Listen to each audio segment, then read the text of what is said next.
दोस्तों, मैं विपेश गर्ग। और जैसा कि आपको पता है कि हम लोग बायो एंजाइम्स के ऊपर काम कर रहे हैं। तो हमने पिछले वीडियो में बायो एंजाइम्स कैसे बनता है और इन शॉर्ट और इन जनरल बायो एंजाइम्स के बारे में आपको जानकारी दी थी। इस वीडियो में मैं आपको बायो एंजाइम्स बनाते हुए क्या सावधानियां बरतनी है और इसको कैसे यूज़ करना है वो बताता हूँ। तो जैसा आप यहाँ देखेंगे कि ये मैंने अलग अलग फलों से, अलग अलग सब्जी से या फूल से ये बायो एंजाइम्स बनाए हैं। तो आप देखेंगे ये लाल रंग का है, तो ये हमने चुकंदर से बायो एंजाइम बनाया है। और ये जो बीच में 2 लीटर वाली बोतल है, इसमें हमने किन्नू से बायो एंजाइम बनाया है। और ये जो आप देख रहे हैं थोड़ा सा हल्का सा ऑरेंज कलर का है, तो ये जो है ये हमने पाइनएप्पल से बायो एंजाइम बनाया है। तो इसको बनाते वक्त एक तो यही है कि जो हमारा कंटेनर है वो एयर टाइट होना चाहिए। जैसे आप देखेंगे ये नीचे वाले बर्तन में भी बायो एंजाइम बन रहा है, ये बिल्कुल एयर टाइट है।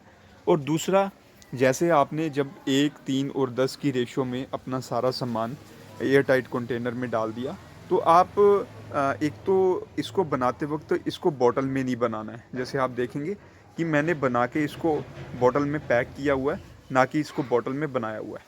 अगर आप 100 ग्राम, 300 ग्राम या 1 लीटर के हिसाब से कोई 2 लीटर या 3 लीटर या 1 लीटर बायो एंजाइम बनाते हैं, तो उसके लिए आपको जार ही यूज़ करना है। जैसा आप देखेंगे यहाँ ये आपने हमने जार यूज़ किया हुआ है। तो मेरे फूड गार्डन में अंगूर है, तो मैंने जो अंगूर बच गया था तो उसी को ही मैंने यहाँ यूज़ करके ये अंगूर का पिछले सीज़न में बायो एंजाइम बनाया था।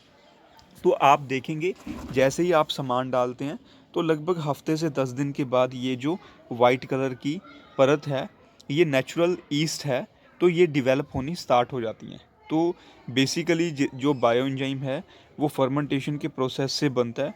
तो ये फर्मेंटेशन का जो प्रोडक्ट रहता है तो उसमें ईस्ट भी आती है।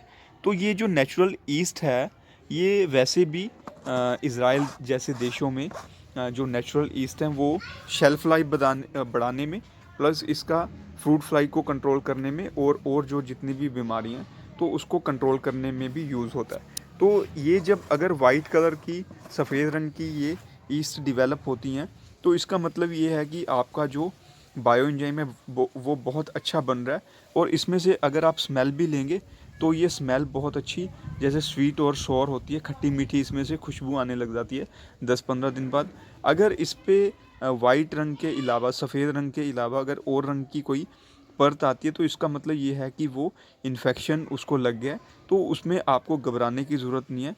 उसमें आप हल्का सा थोड़ा सा गुड़ डाल के और अच्छे से आप हिला देंगे, तो जो वो दूसरे रंग की जो भी फंगस या जो भी बैक्टीरियाज उस पर पनप रहे होंगे तो वो ख़त्म हो जाएंगे।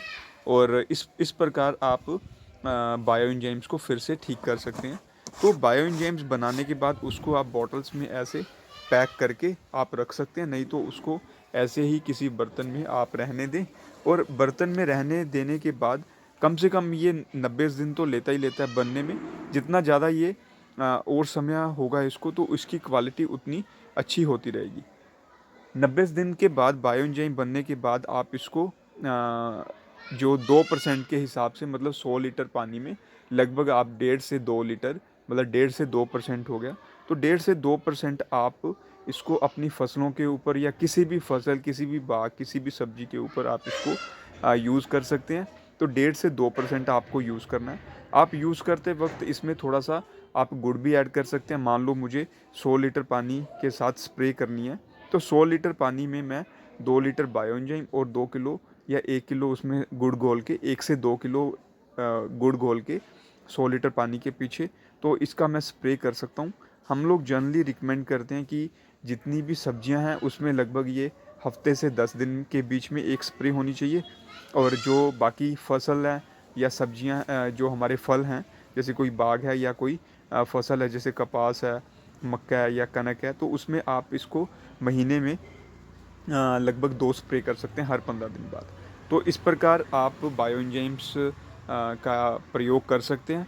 और हम लोग अगली वीडियो में आपको बताएंगे कि बायो एंजाइम्स के क्या रिज़ल्ट्स हैं, बायो एंजाइम्स किन बीमारियों में और कैसे ये पौधों को मदद करता है, और बायो एंजाइम्स के और क्या फ़ायदे हैं।